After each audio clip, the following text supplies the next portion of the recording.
I literally started laughing after recording the next video. After all that noise about how I have these religious poems and none of them are on the safe side.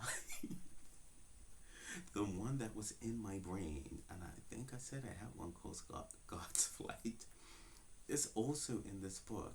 And am I surprised? No. I quite literally picked these because I have to say it now that I'm really thinking about it. It's because this is Raylan.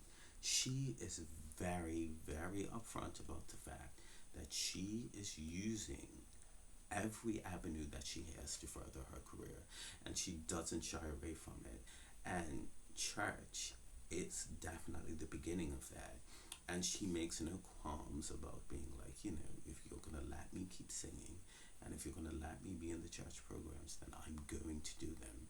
However, there's definitely a however, because she is by no means, in any which way, shape, or form, a die-hard Christian. She just isn't. And she is unconcerned about anybody's opinion about that. If you don't like it, then you don't like it. And she is still going to go to church every Sunday, and she is still going to perform. If people are gonna pay her to sing a concert, she is still going. But the one thing she is not is a liar, or giving any misconception about what she stands for. Um, and so the last poem makes sense for that reason, because she would definitely question what she's been told and what she's been taught. And she will be the problem and be okay with being the problem.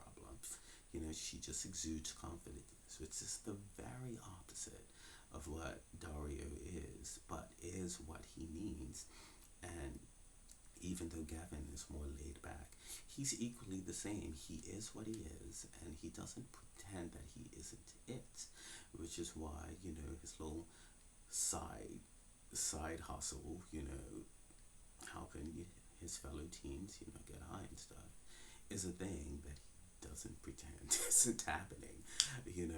That's, they are who they are, and they are definitely doing their thing in their teenage years.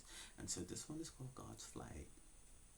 And I'm pretty sure that if we're still talking, it was definitely late 20s or early 30s that this one came into being. Um, and this one I actually performed quite a few times. Um, One of the regular ones that I did when I had it memorized.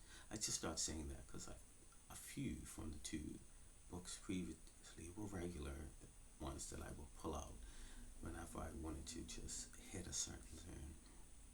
But that being said, I've wasted 3 minutes, and this one is called God's Flight. If God is a bird, he flies north in the winter and south in the spring, leaving me in eternal cold. My life sees no summers and knows no springs. Fall enters on the eve of winter's wings. I'm chilled by the maker that shifts the stars and realigns the seasons into positions that constantly leave me with chilled hours. My heart has been burned by force that bites at it by day and night. I walk on feet numbed from chilled rains.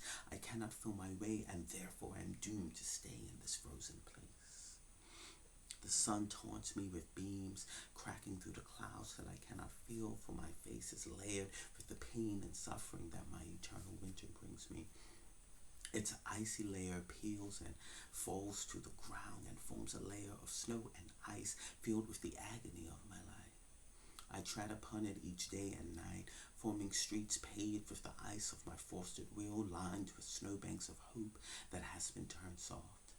The Creator has shifted the seasons to leave me in this land void of feelings, shedding the skin of ice to reform a brand new lifeless being, a snakeskin of everlasting sadness. I breathe in the air and sense nothing of love, compassion, trust, hope, and the like, or words I can't remember the meanings of. My memory bank has been lined with bookshelves of dark, gloomy tales that send shivers up my already frozen spine. All I breathe in is the suffocating, chilled air of my subpolar existence. It was God that did this. He removed the birds from the sky, took the springtime chirping out of my life. No more dew to bring moisture to my soul in the springtime, or sun to warm my heart in summer's light. Took the seasons of new life away to leave me here with the changing of leaves, to dead things that become covered in white in preparation for new life, only to skip through time, become leaves again, fall and die. I pray for spring and summer to come back again, but the part of me that had faith, hope, that believed has frozen, disintegrated in. If God is a bird, he has flapped his wings and left me behind to freeze away here and die. Okay, that was heavy.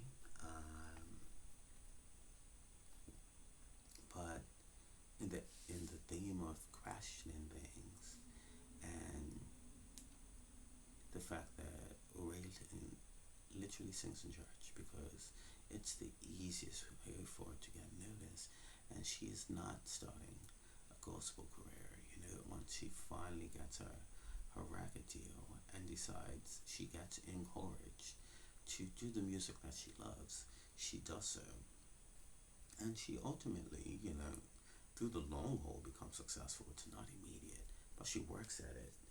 She goes to a school for the performing arts. She really pushes for it.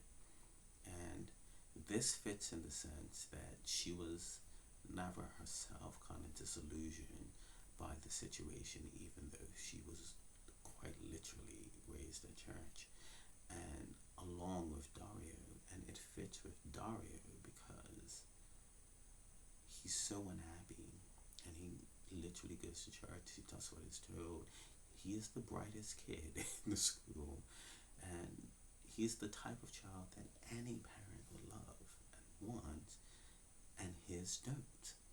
And no matter what he does, he can't seem to change that. Prayer doesn't change it. His actions don't change it. His willingness to do everything that is told doesn't change it. Nothing changes it because at the heart of it, he never behaves or presents himself as the person he truly is. And so he feels this on a very deep level. And ultimately, once he discovers himself, he does pull away, which is sadness because we all need a thing. And he genuinely enjoys doing this, like, you know, going to church and, you know, singing in the choir, and because music brings him joy, and that's literally his role there. Like, he sings and he is a musician, and this is a good place for those talents to thrive. But the premise of it and the foundation of it and all the things it's taught him to believe in, they aren't working for him. And so, in his own silent and private place, this is what he would think. And it probably would have fit more in Lewis's book, so that's book 6. But since I put the saved one here, and since it also speaks to Raylan as an artist, and you know, like if she was gonna dig deep inside her as an 18-year-old, this is definitely something that she could relate to, but probably on a more aggressive level. The way it's written here is probably more the way that Dario would relate to questioning his religion, whereas she would relate to it as it's facts. So the same words, but a different approach to getting there. And yeah, like I think I kind of wrote these because why can't you write these things? Why can't you say these things? Why can't you ask these questions? And that's where poems like this were birthed out of the idea that I had to not say them when I was in it, that it was taboo or wrong to think it. that you should always take, the glass is half full. Um, but if you're drinking from the glass, it's quite literally half empty. If you're filling it up, then it's half full. There's a difference between emptying and filling, and that requires on who's doing the action. And if you're not pouring into yourself the types of things that will bring you joy, then you're literally emptying what you have into the world until there isn't anything left, until you feed it. And if you're feeding it the wrong things, then what does that leave you? Um, so yeah, this poem definitely fit here for a few reasons, but mostly the roundabout way of stating how the characters would see Darius play. Um, but yeah, when I do it live, it's definitely a lot deeper. I have to kind of like not get too invested in some of them. It's going to get harder and harder as I go along. Um, because I'll just start crying or something like that, like because I don't really know how to write without putting 100% into it. There is no halfway. If it's lighthearted and fun, that's what it is. If it's dark and questionable and emotionally heavy, that is what it is.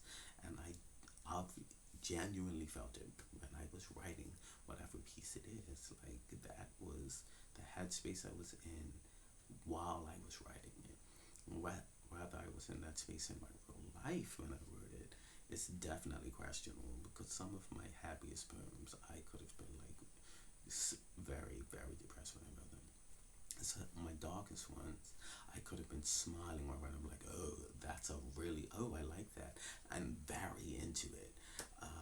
So for me personally, and I'm going to close on this one, it's about the ability to tap into those emotions rather at that moment in time you are actually feeling that, because some of them do match the present state, but equally a lot of them do not. I just actively decided that was what I was going to write about, and emotionally you have to go there once you've committed, whether you're having a bad day or not, or week or month. If you've decided this is the poem, this is the chapter, but this is the sentence you're going to write, you have to invest in it. And I do, and that feeling doesn't go away no matter how many times I reread any piece. So sometimes I intentionally read them halfway, as in halfway emotionally in it. So yeah, we're closing on that point. If you made it this far, and that was God's Flight from Rayland, Book 3 in my I See Things in Blue series.